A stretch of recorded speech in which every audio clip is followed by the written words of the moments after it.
99 எடுத்தவங்க ஒருத்தங்க வெளியே இருக்காங்க. அந்த 3 மாசம் அவங்க வயதுல பெரியவங்களா இருக்காங்க, அதனால உள்ள போயிட்டாங்க.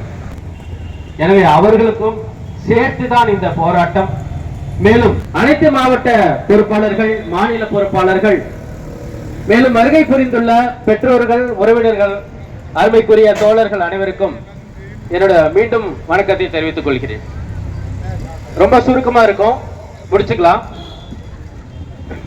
மாநில உரிமை, கல்வி உரிமை, மத்திய அரசோட உரிமை, இப்படின்னு உரிமைகள் நிறைய இருக்கும். ஒவ்வொரு மனிதனும் வாழ வேண்டும் என்றால் அடிப்படை உரிமை ரொம்ப அவசியம்.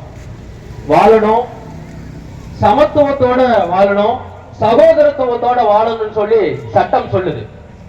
மாநில உரிமை பறி போயிடுச்சுன்னு சொல்லிட்டு தமிழக அரசு எவ்வளவு அச்சமுணர்வோடு ஒவ்வொரு திட்டங்களுக்கும் பயப்படுதோ, எதிர்க்குதோ, போராட்டம் செய்தோ, அது போலதான் இந்த டெட் என்ற ஒரு தேர்வு எங்களுக்கு மிகப்பெரிய.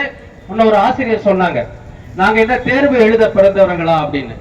நாங்கெல்லாம் தேர்வு எழுத பிறந்தவர்கள் மட்டுமல்ல, தேர்வு எழுதி தேய்ந்து போனவர்கள் அப்படின்னு நான் சொல்லிக்கிறேன். தேர்வு எழுதி தேய்ந்து போனவர்கள், ஆனா ஓய்ந்து போகல. ஒவ்வொரு ஆசிரியர்களும் தனக்கான மிகப்பெரிய சாதனை. பணியில் உள்ள ஆசிரியர்களுக்கு அவசர அவசரமா போன மாசம் ஒரு தேர்வு. அந்த பேப்பர் 1 தேர்வு யார் பாஸ் பண்ணுவாங்கன்னா, அந்த ஸ்கூல்ல இருக்கிற வாட்ச்மேன் கூட ஈஸியா பாஸ் பண்ணிடுவாங்க. இல்லையா அவங்க பசங்க ஒரு 5வது வகுப்பு படிச்சிருந்தா போதும், அவங்களும் பாஸ் பண்ணிடுவாங்க. அவ்வளவு கடினமான கேள்வி, அவ்வளவு கடினமான கேள்வி. ஏன் இவ்வளவு கடினம்? இன்னும் கொஞ்சம் ஈஸியா கேட்டிருக்கலாமே. ஒரு 3rd ஸ்டாண்டர்ட் எழுதுற மாதிரி ஒரு क्वेश्चन கேட்டிருக்கலாமே. பாபா, அடுத்தது என்ன? Black sheep. ஒரு ஃபில்லிங் தி பிளாங்க்ஸ். கா, அடுத்தது என்ன? நா, அப்படி கேட்டிருக்கலாமே. ஏ கட்டுது என்ன? பி.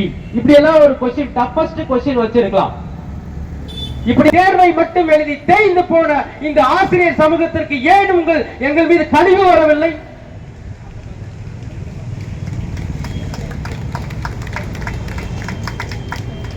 சென்ற முறையே சொல்லியிருந்தோம், தேர்வு நடத்துறீங்க, நிதித்துறை ஒப்புதலோடு ஒவ்வொரு முறையும் தேர்வை நடத்துறீங்க.